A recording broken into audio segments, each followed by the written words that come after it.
पूतना से पूछा, बहन तुम कौन हो? उसके सामने बता दिया, मैं देवकी की बहन हूं। अब दोनों आपस में, देवकी भी सोच रही होगी दूर की कोई बहन, मौसेरी फुफेरी कोई बहन होगी। आपस में दोनों यशोदा और रोहिणी कुछ भी नहीं बोल रही है, और इधर से चमकती धमकती पूतना जाती है। पूतना भगवान कृष्ण के समीप चली जाती हैं और जोर से कहती हैं, हमें दर्शन करा दो। पूतना कौन है? भगवान व्यास कहते हैं, पूतना लोक बाल घाव बालाग्नि राक्षसी रुधिरासना जिघांसयापि हरये तनम दत्वा पसद्गतिम्। भगवान कृष्ण को पूतना अपने गोद में उठा लेती हैं। वो पूतना भगवान कृष्ण को मारने गई हैं अपने स्तन में कालकूट नामक जहर लगाकर, और उस कालकूट नामक जहर स्तन में लगाई है। भगवान कृष्ण को मारना चाह रही हैं। भगवान कृष्ण को स्तनपान कराने लगती हैं। भगवान कृष्ण को लेकर आकाश मंडल में पूतना उड़ जाती है और दिव्य विकराल राक्षसी का रूप धारण करके पूतना भगवान कृष्ण को दूध पिलाने लगती है। और भगवान कृष्ण भी दूध पीते पीते पीते पीते जब स्तन में सारे दूध समाप्त हो गए तो भगवान कन्हैया उसके रुधिर पान करने लगे, खून पीने लगे।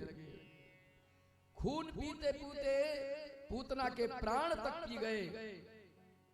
पूतना पूतना पूतना उसका नाम ही पड़ा पूतना। पूतना क्यों पड़ा? बोले पूतना लोक बालाग्नि राक्षसी रुधिरासना। बालकों को हत्या करने वाली थी पूतना राक्षसी।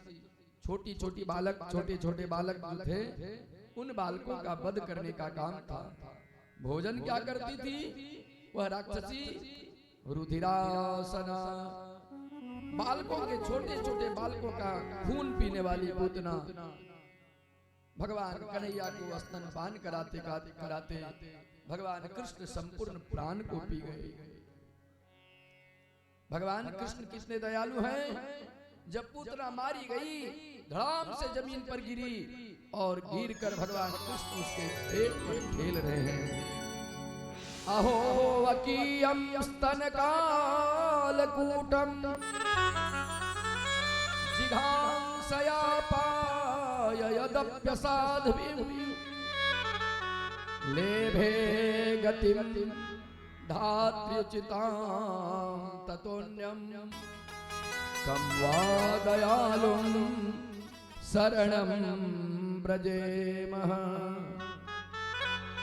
भगवान कृष्ण कितने दयालु हैं कि जो पूतना मारने के लिए गई हैं, अपने स्तन में कालकूट नामक जहर लगाकर उस पूतना को भगवान मारे, लेकिन मारने के साथ अपने माँ की गति दे दिए। माँ की गति कैसे दिए? तो कहते अहो वकीयम स्तन कालकूटम। जो पूतना भगवान कृष्ण के मारने हेतु अपने स्तन में कालकूट नामक जहर लगा के गई है, उसी पूतना को भगवान कृष्ण स्तनपान किए, उसके प्राणों को पी गए और साथ ही साथ उसको अपने माँ की गति दे दिए। एक बेटा अपने माँ के लिए जो गति चाहता है, वही गति आज भगवान कृष्ण पूतना को दे देते हैं। अहो वकीयम स्तन कालकूटम जिघांसया पाययदप्यसाध्वीं लेभे गतिं धात्र्युचितां ततोऽन्यं। कौन सी गति मिली? धात्री की गति, माँ की गति। तो कहते कं वा दयालुं शरणं व्रजेमः। भगवान कृष्ण के जैसे कोई दयालु हो ही नहीं सकते, क्योंकि मारने वाले को भी उतार देते हैं। भगवान कृष्ण को जो मारने गए हैं उसको भी तार दिए। बोले बाल कृष्ण लाल की फिर भगवान कृष्ण एक से एक लीला किए। पूतना का वध हुआ, पूतना मारी गई। कंस को मालूम हुआ कि पूतना जो मारने गई थी वो स्वयं मर गई। कंस पुनः एक से एक दैत्यों को भगवान कन्हैया को भगवान कृष्ण को मारने के लिए भेजा गया। सक्तासुर बैलगाड़ी का रूप बनाकर आया था, तृणावर्त बरंडोई का रूप बनाकर आया था मारने। भगवान कृष्ण उसका भी उद्धार कर दिए। बकासुर, अघासुर इत्यादि सारे दैत्यों को भगवान कन्हैया वध कर दिए। अंतिम में भगवान कृष्ण की बाल लीला हुई। भगवान कृष्ण थोड़े धीरे धीरे जमीन पर घिसकने लगे। भगवान कन्हैया इतने नटखट थे, इतने नटखट थे कि मां यशोदा भी सोचती थी इस बालक को कैसे मैं रखूं। तो मैया यशोदा ने अपने बालक कृष्ण को रस्सी में बांध दी और घर में जो उखल होता ना, उखल में बांधकर रस्सी में बांध देती थी। भगवान कृष्ण की दिव्य लीला हुई। एक दिन मां यशोदा भगवान कृष्ण को उखल में बांधकर रस्सी से और अपने घर में काम कर रही थी। उसी समय भगवान कृष्ण घसकते घसकते रस्सी से उखल को खींचते खींचते घर के बाहर नंद बाबा के दरबार में 2 पेड़ लगे हुए थे, उस पेड़ के समीप भगवान कृष्ण पहुंच जाते हैं। भगवान कन्हैया जब ये दोनों पेड़ जो थे वो कौन थे? नलकूबर और मणिग्रीव, दोनों कुबेर के बेटे थे। दोनों कुबेर के बेटे को नारद जी ने श्राप दिया। नारद जी श्राप क्यों दिए थे? दोनों कुबेर के बेटे नलग्रीव और नलकूबर और मणिग्रीव यमुना जी में नग्न स्नान कर रहे थे। इस हेतु से श्राप दे दिया, जाओ तुम वृक्ष हो जाओ, अर्जुन का वृक्ष हो जाओ। दोनों भाइयों ने उद्धार का कारण पूछा तो नारद जी ने कहा भगवान कृष्ण का जब जन्म होगा तभी तुम्हारा उद्धार होगा। वही नलकूबर और मणिग्रीव दोनों भाई नंद बाबा के दरबार में अर्जुन के पेड़ बनकर जन्म लिए हैं। भगवान उखल लीला कर रहे हैं, उसी समय मैया के द्वारा बांधे गए हैं।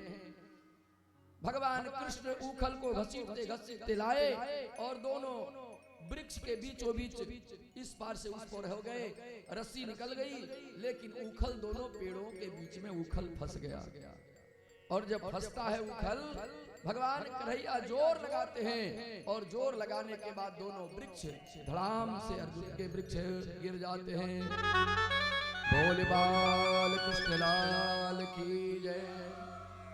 अर्जुन के पेड़ जब गिरे हैं उस उखल से, तब भगवान कृष्ण के सामने दोनों भाई प्रकट हो गए। कुबेर के दोनों बेटे नल कुबर और मणिग्रीव।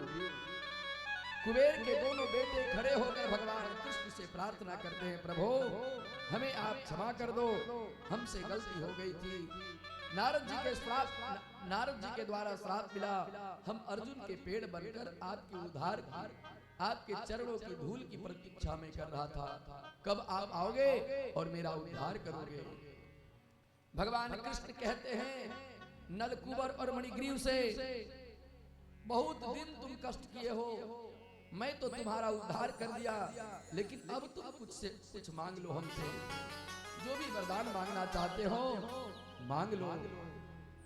नलकूबर और मणिग्रीव कुबेर के दोनों बेटों ने भगवान से वरदान मांगा। क्या वरदान मांगता है? बोले वाणी गुणानुकथने श्रवणो कथायाम हस्तौ च कर्म सुमनस्तव पादयोर्नः स्मृत्यां स्थिरस्तव निवास जगत् प्रणामे